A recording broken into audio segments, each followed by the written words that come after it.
she was like climbing upstairs and walking, and every time she climbed up the stairs, she'd stop at the top landing and she'd pat the air and say, "Pretty baby," and then keep walking.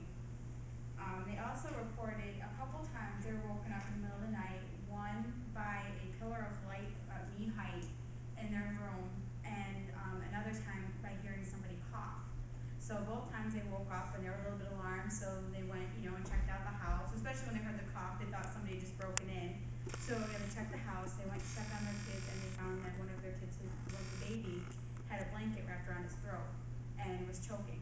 So they, helped baby, and so they kind of, sort of credited they credited the woman who haunted the house as, sort of taking care of their children for them and keeping an eye out. And so this is, I think, their playroom, and you can see it's a trail of orbs, and that's called a vortex, because it's like a whole trail of orbs and they're just kind of streaking along. Actually, they all well up from the fountain that's on the other side of it, so a whole string of orbs and everything. We actually put a camera in this room, and we saw thousands of orbs, and you could tell they were different from dust balls because they'd be these little circular blobs, and they'd like zip towards the camera, and all of a sudden they'd make like a 90-degree turn and just zip off again. And they weren't really self-luminescent too.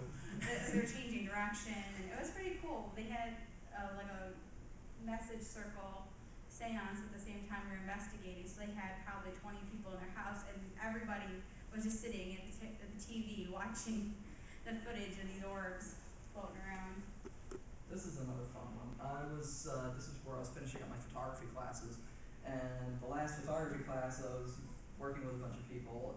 One of them came up and he goes, "I got something weird in my image." I was like, "What?" I looked at it, I was like, "Oh, that is so cool."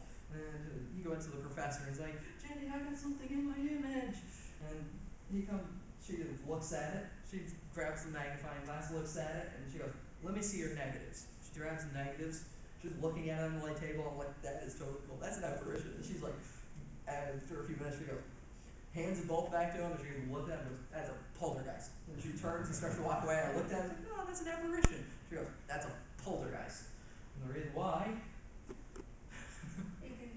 it's hard to see from a distance. You see the face, and you can fully make out the facial features on this one, but it looks like it's got a coffee cup too. We've done some coffee cup ghosts.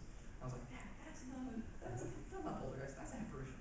She's like, "It's a poltergeist." And she walks off because she couldn't come up with any reason why that would be there. So here's those are orbs in motion. Pretty simple. There's another mist. Where it starts to coalesce. You see some of the luminescent orbs like floating into it. And there's one where it's all condensed together. It kind of looks almost like a tree too.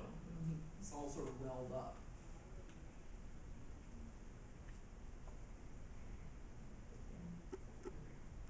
There we go. No, correct. Not really anything on that one. Oh. That was just Sackett's Harbor battlefield. There's a weird bright orange-white when there's nothing, no lights on the battlefield. We don't know why that's like that. We just go, "Okay, that's kind of bizarre." There's no explanation. No one had their finger in front of the flash. No one had their finger in front of the lens. It's just really weird. This is a better one. This is also taken at Sackett's Harbor, and it's in the corner. There's like two white stripes with a red stripe in the middle, and we're not sure what it is. And that's right near one of the monuments on the edge of the battlefield, where we showed that to some of the curators and everything. It's like, that looks like a uniform. Or a little flag, red and white. This is our fun one. Yeah, and this is a cemetery we went to in Potsdam. We're training some new members, and we had a girl coming with us. She was a psychic, and she had decided she was going to try some of our equipment. And unfortunately, it didn't go quite the way she wanted it to go. The equipment would go off, but she wouldn't be able to sense anything. She'd sense that someone was there. The equipment wouldn't go off. I mean, she just couldn't. She just was having like a really rough time with it. So finally, she's like, "You know what? I'm done. I'm going to the car. I'll be there when you guys are done." So she stormed off. So pretty soon after, we decided to leave. And when the last person out thought, "You know what? I'll just take one last picture." So she turned around, took a picture, This is and what the photo looks she like. got. Unedited. While she was looking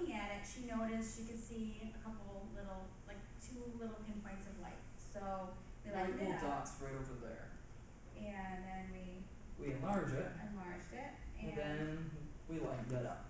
and so you can see there's a person, and you can see their head and their eyes, and sort of like a jacket and a shirt and pants and shoes. And the interesting thing is, the psychic who got so upset had dark hair and was wearing a dark jacket with a light shirt, like a pair of jeans and white sneakers. And right next to it, this is the one that really throws it up. You're looking at a tombstone that is about 2 feet in height.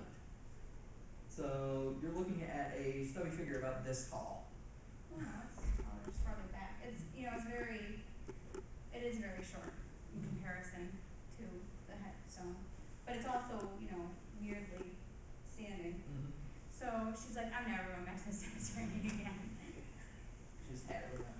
This is the same one with the crib and everything where we had all With those the parts. nanny, and so up on the wall we noticed that there were some ribbons of like a white some white ribbons pretty much. And so at first we thought it was a reflection from the wall, but then we took another picture and the ribbons had changed. They were a little bit further apart. And then we took a third picture and they were still there, but still looking a little bit different, and there was like a discolored portion. And so that we believe is ectoplasm. And in terms of the photographic thing, it's like compressed mist, where it's spiraled so tight that you can see the actual defined lines all the way around it, and it's just like almost like blinding smoke by itself. So we just call it ectoplasm in terms of photographing. Not the spiritualism movement where ectoplasm was wax coming out of a fraudulent medium's ear. And this is probably like my favorite ghost ever. We investigated the cemetery. While we were there, we could hear someone running behind us. We could hear someone going psst in our ear, just kind of causing mischief. And finally, we started seeing this dark figure just running all over the cemetery. And we kind of try and track him, and he'd run to another section, and then he'd run back. And he was kind of having fun. I think he was sort of playing tag with us. And so finally, we managed to take a picture of him, and you can see him in the corner. You can see his head and his torso and like part of an arm. So And then you see him again. yep, he's in another photo. So we kind of just call him Arthur. And so we actually took tours there for PBS last year, and so we tell everybody on the tour, to say hi to Arthur. And which was the really fun part, because last year's tour was when we dragged everyone around to Pine Grove. By the time we got to Pine Grove, it was 11 o'clock, about 11:30 at nobody night. really wanted to be out there, so only like a few intrepid members of the tour would come. And so, they'd walk around and they'd have a good time, and we'd give them a chance to use our equipment, and they kind of, scare themselves. And so, usually over the course of the half hour we were there, people would start heading back to the tour bus until finally, we'd be left with like a couple intrepid people who just still wanted to go there. And so the first weekend we were there, a friend of ours came, and she brought her sister and her sister's 2 children. I think one was like 10 and the other one was 5. And so, we're packing up and we're talking with her, and all of a sudden the 5-year-old goes, I think I just saw something. And so I'm like, okay, what did you see? And he's like, I saw a person over there behind that tree. And so this little kid is like showing us where this spirit, this black shadow, is running from tree to tree, and he was just, oddly enough, he wasn't scared or anything. He was having a ball. He thought it was the coolest thing ever. And subsequently, each weekend that we brought people there, this is our favorite ghost because he is reliable. When we got people there, it's like everybody's there stampeding around. It's like, nothing goes on. Everybody starts heading back to the bus. Like the few people left, all of a sudden go, did you just see that person running across the back of the cemetery? It's like, oh, so you're seeing Arthur now. I'm like, that's Arthur. And they sort of look back, and everybody starts to huddle together, and they're like, everybody points in the same direction at the same time, following it. It's like, okay. It's like, that is why you got it. This was taken at a local cemetery, the same place we got that weird photo of the red streak. And so this is, you can sort of see an arm and